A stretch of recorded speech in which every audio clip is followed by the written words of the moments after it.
IAS academy. இப்போ நம்ம என்ன பார்க்க போறோம் அப்படின்னா தமிழ் இலக்கணம்ல டே 9க்கான இலக்கணம் தான் பார்க்க போறோம். ஸோ டே 9ல என்ன பார்க்க போறோம் அப்படின்னா அகப்பொருள் இலக்கணம் தான் பார்க்க போறோம். ஸோ இது எங்க இருக்கு அப்படின்னா 10th ஸ்டாண்டர்ட்ல வந்து இருக்கு. இதுல இருந்து கம்பல்சரி நமக்கு வந்து ஒரு கொஸ்டின் வந்து ஒன்று வருவாங்க. பார்க்கலாமா? ஸோ ஃபர்ஸ்ட் அகப்பொருள் இலக்கணம் அப்படின்னு நம்ம என்ன சொல்லி பார்க்க போறோம். அகப்பொருள் இலக்கணத்தை என்ன சொல்லுவாங்க அப்படின்னா அன்பின் ஐந்திணை அப்படின்னு சொல்லுவாங்க. ஸோ என்ன சொல்லுவோம்? அன்பின் ஐந்திணை அப்படின்னு நம்ம சொல்றோம். ஸோ அது என்ன என்ன அப்படிங்கறத நம்ம கீழே பார்க்கலாம். ஸோ ஐந்திணைகள் என்னென்ன அப்படின்னு பார்த்தோம் அப்படின்னா குறிஞ்சி, முல்லை, மருதம், நெய்தல், பாலை அப்படிங்கிறது ஐந்தின் அன்பினைன்னு சொல்லுவாங்க. ஆனா அகத்திணை எத்தனை வகைப்படும் அப்படின்னா 7 வகைப்படும். அதோட சேர்த்து இன்னும் 2 கைக்கிளை பெருந்திணை. அன்பின் ஐந்திணை அப்படிங்கிறது வெறும் 5 மட்டும்தான். குறிஞ்சி, முல்லை, மருதம், நெய்தல், பாலை. ஸோ அகத்திணை மொத்தமா எத்தனை வகைப்படும் அப்படின்னா 7 வகைப்படும். அது என்னென்னு சொல்லி பார்த்தோம் அப்படின்னா குறிஞ்சி, முல்லை, மருதம், நெய்தல், பாலை, கைக்கிளை பெருந்திணை அப்படிங்கிறது 7 வகை அப்படின்னு சொல்லிட்டு படுது. ஸோ அடுத்து ஸோ ஐந்திணைகள்ல முக்கியமான பொருட்கள் என்னன்னு சொல்லி பார்த்தோம் அப்படின்னா 2 பொருட்கள் ரொம்பவே முக்கியம். ஒன்று வந்து முதற் பொருள், இன்னொன்று வந்து கருப்பொருள், இன்னொன்று வந்து உரிப்பொருள். ஸோ இந்த 3 பொருட்களும் நமக்கு என்னது அப்படின்னா ரொம்ப முக்கியம். ஸோ இந்த முதற் பொருள், கருப்பொருள், உரிப்பொருள். இப்போ முதற் பொருள் என்னன்னு சொல்லி பார்த்தோம் அப்படின்னா நிலமும் பொழுதும். ஸோ முதற் பொருள் என்னன்னு பார்த்தோம்னா நிலமும் பொழுதும் அப்படிங்கிறது முதற் பொருள். நெக்ஸ்ட் ஐவகை நிலங்கள் என்னன்னு சொல்லி பார்க்க போறோம். குறிஞ்சி. ஸோ குறிஞ்சி அப்படிங்கிறது எதை மீன் படுது அப்படின்னா மலையும் மலை சார்ந்த இடமும். ஸோ நெக்ஸ்ட் முல்லை காடும் காடு சார்ந்த இடமும். ஸோ நெக்ஸ்ட் மருதம் வயலும் வயல் சார்ந்த இடமும். ஸோ நெக்ஸ்ட் நெய்தல் கடலும் கடல் சார்ந்த இடமும். பாலை அப்படிங்கிறது சுரமும் சுரம் சார்ந்த இடமும். குறிஞ்சினா மலை, முல்லைனா காடு, மருதம் அப்படின்னா வயல், நெய்தல் அப்படின்னா கடல், பாலை அப்படின்னா சுரமும் சுரம் சார்ந்த இடமும் அப்படின்னு நம்ம சொல்றோம்.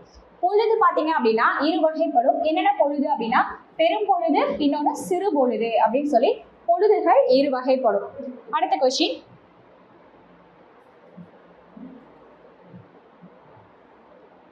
ஸோ பெரும் பொழுது எத்தனை வகையாக அழைக்கப்படுது அப்படின்னா 6 வகையாக அழைக்கப்படுகிறது.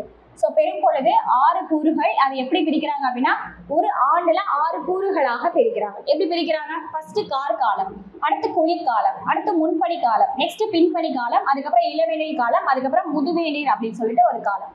ஸோ கார்காலம் அப்படின்னு நம்ம எடுத்துட்டோம் அப்படின்னா ஆவணி, புரட்டாசி. இதை நம்ம எப்படி ஞாபகம் வச்சுக்கலாம் அப்படின்னா ஈஸியான ஒரு ஃபார்மேட் நான் சொல்றேன். ஆவணி மட்டும் ஞாபகம் வச்சுக்கோங்க, அதுக்கப்புறம் ஆடி. ஸோ எல்லாத்துலேயுமே 2 மாதம் அப்படின்னு சொல்லிட்டு நமக்கு இருக்கணும். அப்போ ஆவணி, புரட்டாசி, ஐப்பசி, கார்த்திகை, மார்கழி, தை, மாசி, பங்குனி, சித்திரை, வைகாசி, ஆனி, ஆடி. ஓகேவா? இந்த பக்கம் என்ன ஞாபகம் வச்சுக்கலாம் அப்படின்னா ஃபர்ஸ்ட் கார்காலம் தான் வருது. அதுக்கப்புறம் தான் என்ன வருது? குளிர்காலம். அப்புறம் முன், அப்புறம் பின்னு, அதுக்கப்புறம் இளவேனில், அதுக்கப்புறம் முதுவேனில். இது எப்படி ஞாபகம் வச்சுக்கோங்க, அது அப்படி ஞாபகம் வச்சுக்கோங்க. ஈஸியா இருக்கும் எக்ஸாம் ஆகல. ஓகேவா? ஸோ அப்போ பெரும் பொழுது அப்படிங்கிறது ஒரு ஆண்டின் 6 கூறுகள். அதுக்கப்புறம் சிறு பொழுதுகள் அப்படின்னு நம்ம பார்க்குறோம். இந்த சிறு பொழுது அப்படிங்கிறது இதுவும் 6 கூறுகள் தான். ஆனா இது ஒரு நாளின் 6 கூறுகள். ரெண்டுத்துக்கும் டிஃபரன்ஸ் தெரியணும். பெரும் பொழுது அப்படின்னு பார்த்தீங்கன்னா 6 கூறுகள், சிறு பொழுது 6 கூறுகள். பெரும் பொழுது அப்படிங்கிறது ஒரு ஆண்டின் 6 கூறுகள், சிறு பொழுதுகள் அப்படிங்கிறது ஒரு நாளின் 6 கூறுகள் அப்படிங்கிறத தெரிஞ்சுக்கிறோம். ஸோ பார்க்கலாம். காலை. ஸோ காலை அப்படிங்கிறது 6 மணிலேருந்து 10 மணி வரைக்கும் தான் நம்ம என்ன சொல்றோம்னா காலைன்னு சொல்றோம். ஸோ 10 மணி முதல் 2 மணி வரைக்கும் நண்பகல்னு சொல்றோம். திரும்பி 2 மணிலேருந்து 6 மணி வரைக்கும் ஏற்பாடுன்னு நம்ம வந்து சொல்றோம். ஸோ இந்த ஏற்பாடை எப்படி பிரிப்போம் அப்படின்னா எல் கூட்டல் பாடுன்னு பிரிடும். எல்னா ஞாயிறுன்னு அர்த்தம், பாடுனா மறையும்னு அர்த்தம். ஸோ ஞாயிறு மறையும் நேரம் அப்படிங்கிறதா பிற்பகல் 2 மணி முதல் 6 மணி வரைக்கும் அப்படின்னு சொல்றோம். ஸோ நெக்ஸ்ட் மாலை. மாலை நம்ம எடுத்துக்கிட்டோம் அப்படின்னா மாலை 6 மணிலேருந்து 10 மணி வரைக்கும் இருக்க போறதா மாலை பொழுதுன்னு சொல்றோம். ஸோ இரவு 10 மணி முதல் இரவு 2 மணி வரைக்கும் இருக்கிறத யாமம்னு சொல்றோம். இரவு 2 மணி முதல் காலை 6 மணி வரை இருக்கிறத வைகறை பொழுது அப்படின்னு சொல்றோம். ஸோ இதுதான் 6 வகையான பொழுதுகள். இப்போ இதுல பாத்தீங்க அப்படின்னா நான் சொன்னதேதான். ஏழு அப்படிங்கிறது ஞாயிறு, பாடு அப்படின்னா மறையும். அப்ப எல் பாடு அப்படின்னா ஞாயிறு மறையும் நேரம் அப்படின்னு சொல்லி அர்த்தம். ஓகேவா? ஸோ நெக்ஸ்ட்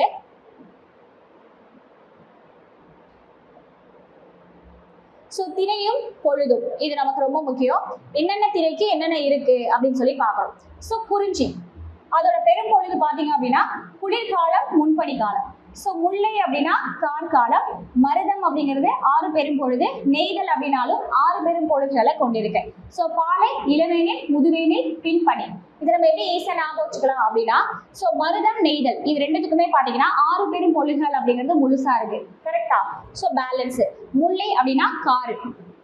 ஸோ வெயிலெல்லாம் பூ வச்சுட்டு போனோம் அப்படின்னா நமக்கு வந்து வாடிடும். கார்ல போறவங்க பூ வச்சுட்டு போறாங்க, முல்லை பூ வச்சுட்டு போறாங்கன்னா வாடாது. அப்ப காரம் அப்படின்னா முல்லை ஞாபகம் வச்சுக்கோங்க. பேலன்ஸ் நமக்கு என்ன இருக்கு? பாலை. பாலை அப்படின்னா இளவேனில், முதுவேனில், பின்பனி. அப்ப பேலன்ஸ் இருக்குது குளிர்காலமும் முன்பனி காலம் தான். அப்ப குறிஞ்சி அப்படின்னா குளிர்காலம் ஞாபகம் வச்சுக்கோங்க. அதோட சேர்த்து முன்பனி காலம்னு ஞாபகம் வச்சுக்கோங்க. பாலை அப்படின்னா இளவேனில், முதுவேனில், பின்பனி. அப்ப முல்லைனா கார்காலம், மருதம், நெய்தல் அப்படின்னா 6 பெரும் பொழுது, 6 பெரும் பொழுது. ஓகே. ஸோ இப்ப சிறு பொழுது பார்க்கலாம். குறிஞ்சி அப்படின்னா என்ன சொல்லுவோம்? யாமம். ஸோ குறிஞ்சிக்கு என்ன அர்த்தம்? யாமம்னு சொல்லி அர்த்தம். ஸோ முல்லை பூ மாலை நேரத்துல வச்சுக்கிறோம். அப்போ முல்லை அப்படின்னா மாலைன்னு அர்த்தம். நெக்ஸ்ட் மருதம். மருதத்துல கண்டிப்பா என்ன இருக்கும்? வைகரை. ஏதா மருதம்ங்கிறது வயல். ரெண்டு பக்கமே நமக்கு வயல் என்ன இருக்கும்? கரை அப்படின்னு சொல்லிட்டு இருக்கும். அப்போ வைகரைன்னு ஞாபகம் வச்சுக்கோங்க. ஸோ நெய்தல் அப்படின்னா நம்ம என்ன சொல்லுவோம்? ஏற்பாடு. ஏன்னா நெய்தல் அப்படிங்கிறது என்ன? கடலும் கடல் சார்ந்த இடமும். அப்போ கடல் மறைறதுலாம், சூரியன் உதிக்கிறதுலாம் நம்ம எங்க பார்ப்போம்? கன்னியாகுமரியில எல்லாம் பார்ப்போம். அப்ப ஏற்பாடு அப்படின்னா ஞாயிறு மறைறது, சூரியன் மறைறதுன்னு சொல்லுவோம். அப்ப நெய்தல்னா என்ன ஞாபகம் வச்சுக்கணும்? ஏற்பாடு அப்படின்னு சொல்லி ஞாபகம் வச்சுக்கிறோம். ஸோ பேலன்ஸ் இருக்கு. பாலைனா நண்பகல். ஸோ நண்பகல் 12 மணிக்கு வெயில் உச்சியில இருக்கும். அதே மாதிரியே பாலைவனத்துக்கு போனாலும் உச்சியில நல்லா வெயில் அடிக்கும். அப்ப பாலைனா நண்பகல், நெய்தல்னா ஏற்பாடு, மருதம்னா வைகரை, முல்லைனா மாலை, குறிஞ்சினா யாமம். இதை நல்லா ஞாபகம் வச்சுக்கோங்க. இந்த பாக்ஸ் ரொம்ப இம்பார்ட்டன்ட்.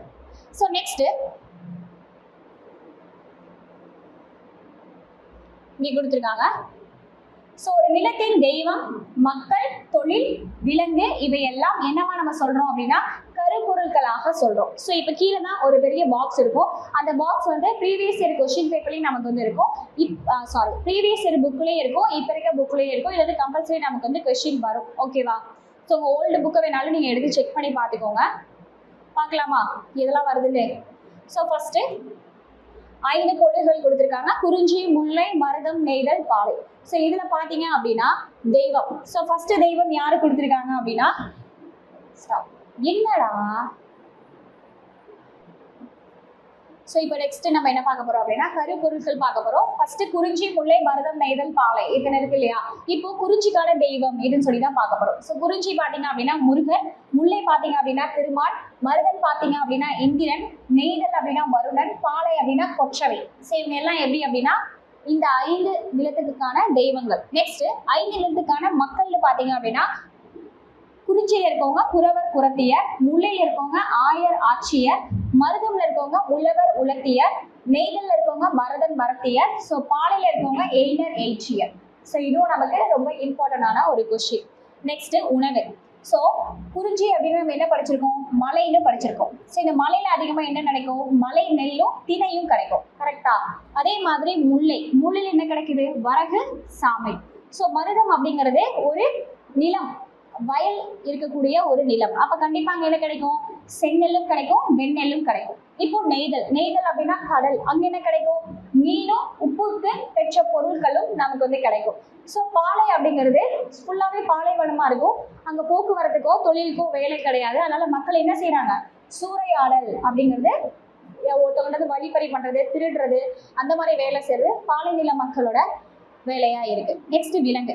ஸோ குறிஞ்சிக்கு என்ன விலங்கு இருக்குன்னு பார்த்தோம் அப்படின்னா புலி, கரடி, சிங்கம்.